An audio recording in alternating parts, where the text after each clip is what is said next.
Supplies and equipment that are specific for preparing to do hand washing and gloving. It's important to have designated sinks that are specific for aseptic hand washing. So 797 regulates that these sinks are in the ante room. They are designed to minimize splashing, reduce possible contamination. Generally, they will have a foot or a knee pedal or have an electronic eye.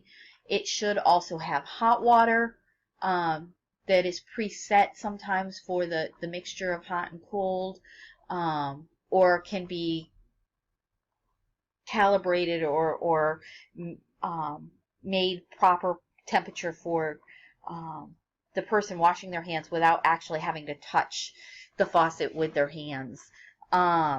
So 797 says what features it has to have, like a gooseneck faucet, and where it needs to be located.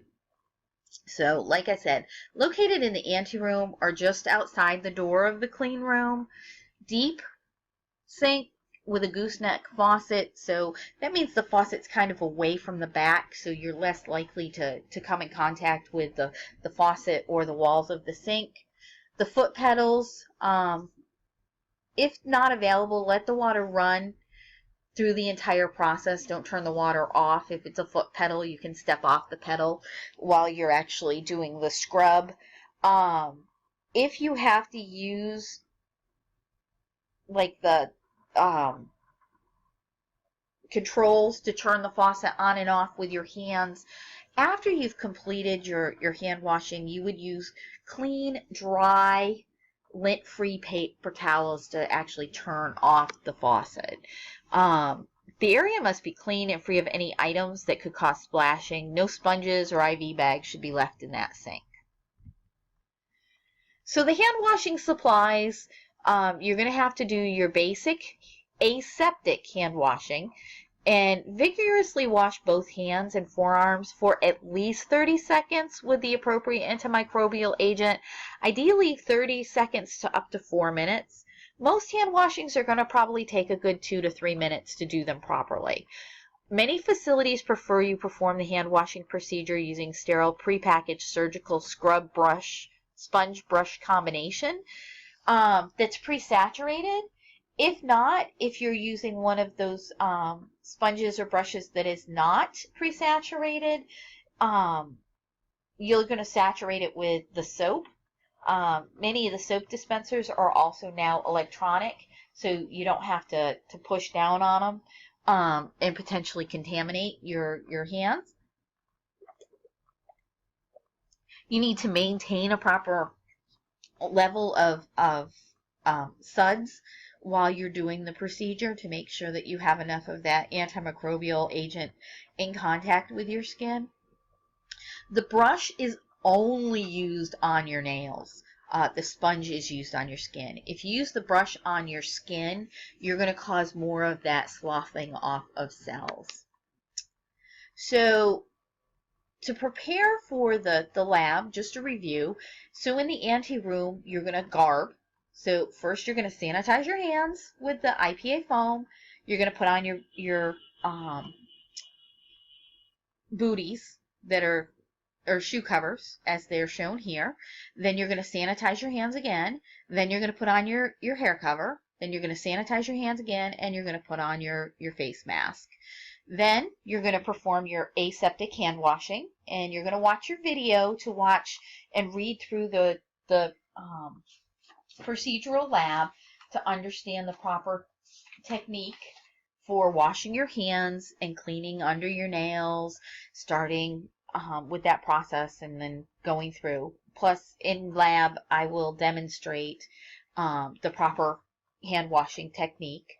Once you've washed your hands and then dried them with lint-free paper towels or lint-free towels, then you're going to put on your gown. And doing that aseptically is also important. After you put your gown on, you're going to re-sanitize your hands with an IPA foam, and then you're going to put on your sterile gloves. If you're using sterile gloves, you do not need to prepare them any further.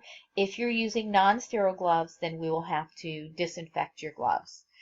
Then, after you've completed, it's important to understand the proper process for removing your items. So removal of your items is in the opposite order as the way that you put it on. So the last item you put on is the first item you take off. So properly removing your gloves, turning them into themselves. So if there's anything contaminating the outside of the glove, you would contain that. Then the next part is to take off your gown. Now, if you're just going on a break, and you're coming back to the compounding area and your gown is not soiled, you can take your gown off by pulling the sleeve inside out and folding it upon itself, so you keep what would be the exterior. Now the interior, as you hang it, and you can use that gown again when you return. If it's soiled, if it's torn, or if it's the end of your shift, you need to toss that gown away. Gowns can only be used once within a 24-hour period. Once you remove your gown, then the next item to be removed would be your mask, then your hair cover. If you're a man with a beard, your beard cover would come off at that time as well. And then the last to be removed would be your your shoe covers. That's only where we make IVs. Sinks are located either in your outer pharmacy or ideally in your clean room. It does need to have a gooseneck faucet. It does need to have a deep basin, and it is restricted use for pharmacy compounding personnel only. We're not just going to be making, if you're doing like Miracle mouthwash or something like that, or just washing your hands, or maybe washing your glassware. That does not occur in your ante-room sink. Only sterile compounding hand washing occurs in that clean room or ante-room sink. Okay, additional questions?